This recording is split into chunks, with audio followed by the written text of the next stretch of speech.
In the last couple of video tips, I showed you how you can share a video update with your prayer supporters through Google Drive.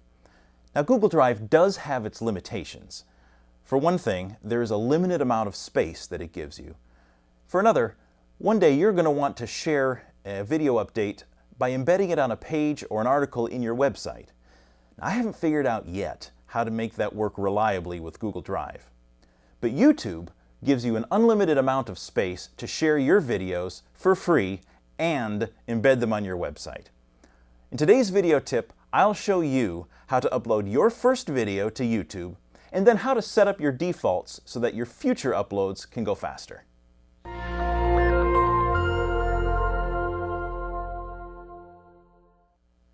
Now, YouTube and Google Drive actually share the same login information. So if you created a Google Drive account using one of the previous video tips, you can use that same account to log into YouTube. So let's head on over to YouTube and we'll see how that works.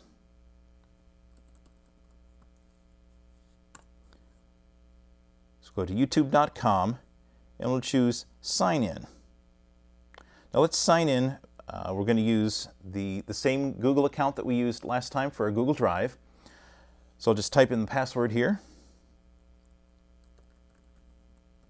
So once I sign in to YouTube, then in the upper right there is a little icon that represents your user. In this case it's just a little blue. I haven't updated the picture. But one of the first things that I want to do once I am signed in, and this is just for me, I want to come down to this safety and I want to turn safety mode on, just because I would like to tell YouTube not to share, not to present options that may be objectionable. So as soon as I get into YouTube, that's one of the first things that I do if I haven't done that already. Now, we're ready to upload our video. So let's just click the upload button.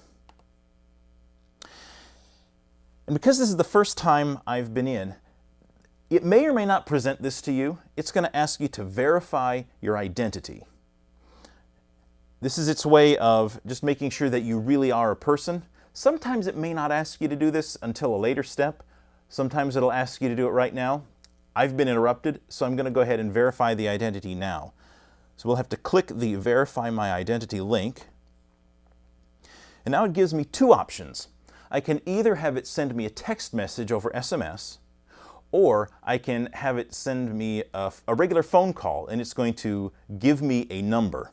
I'm going to choose a text message, and I'll give it my phone number here, and then it will text message me with a verification code. And I just got the text message right here. I'll enter in my verification code. In my case, 374096. And I will hit verify. And now it asks me to tell it a little bit more about myself. You didn't have to do all of this with Google Drive, but when you're setting up a YouTube account, it wants to know how to present you a little more presentable. So I'll go ahead and give it my name.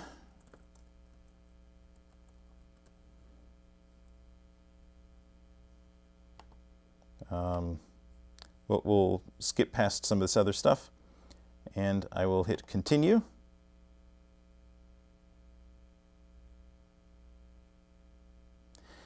And now I'm already ready to upload a video. To upload that prayer video, let me just drag it off of my desktop directly into the area here in the middle of the screen. I let go, and now it's uploading. It's going to take the file name of the video as it was on the desktop, and that becomes the title. I'm going to want to give it a better title. So I can do all of this while it's still uploading.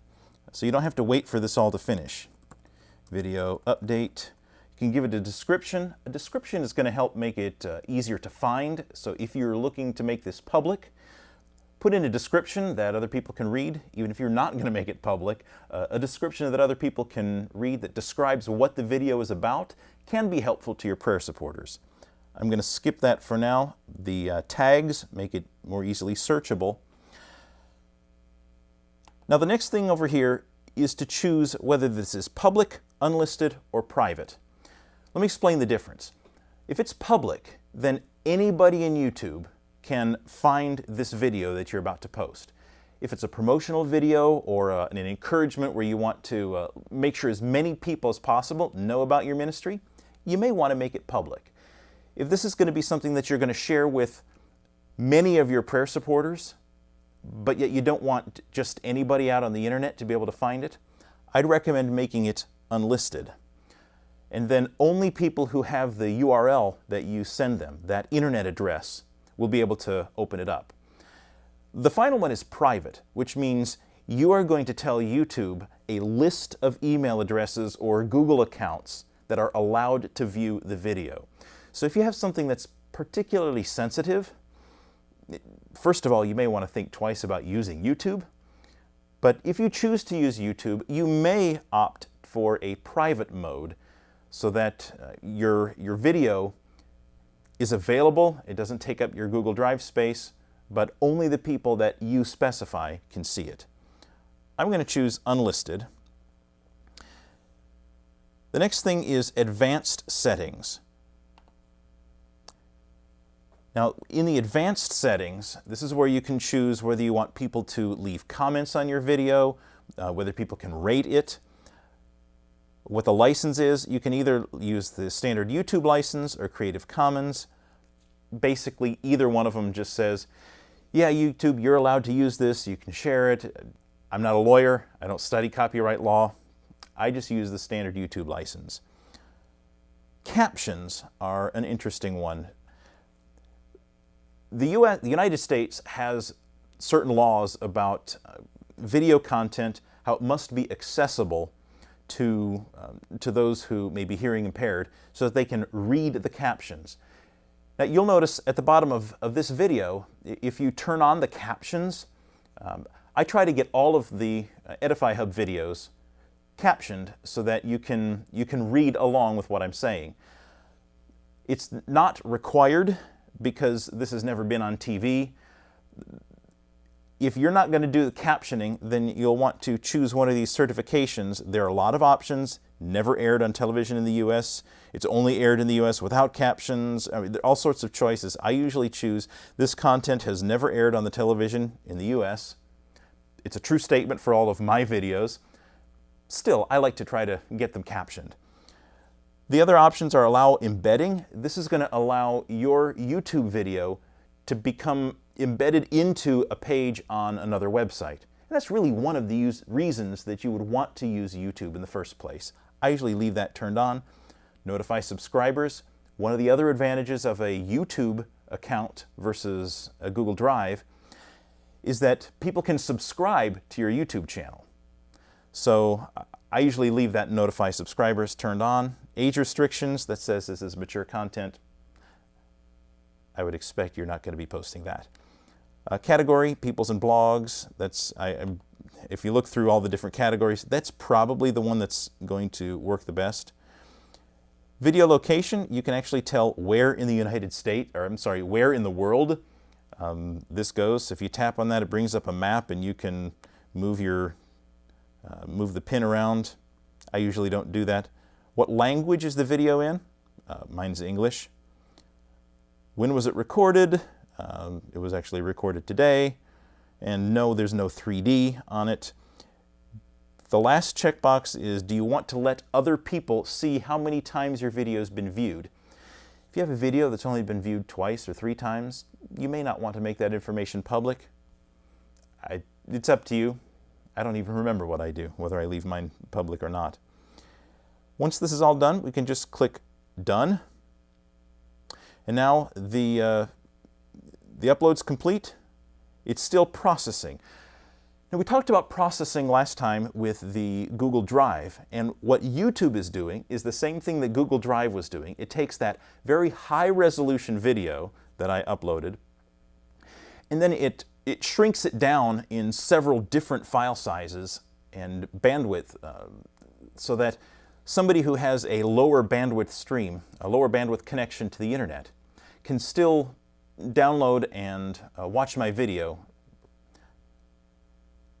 Oh, and the video is done processing, and it says the video is now ready, and here is the internet address. You can copy that and paste that into an email. Let's open up a new tab and see what that looks like.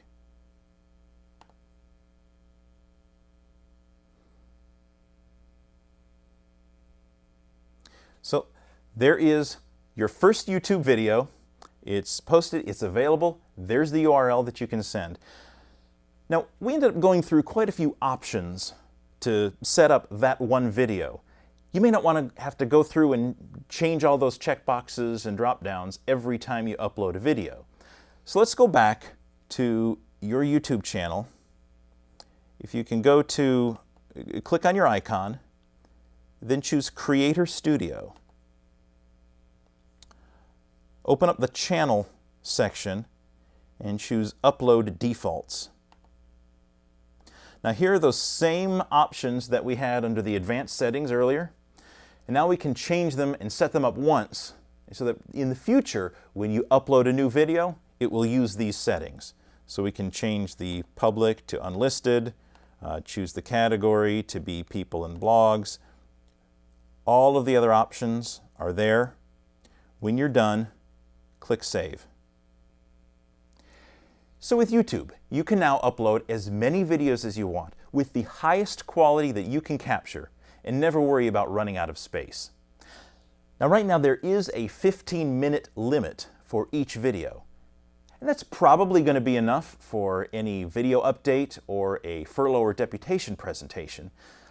But if you have something longer, maybe a presentation that your church has done, a dramatic play or something like that, and you want to share that, you're going to need to extend that limit. In the next video tip, I'll show you how you can get YouTube to let you use videos up to 11 hours long, which that's practically unlimited. I can't ever imagine using something more than 11 hours. So make sure that you don't miss that video. So subscribe to our YouTube channel today, and we'll make sure that you know when the next video is out. Thank you for watching this episode of the Video Tip from Edify Hub.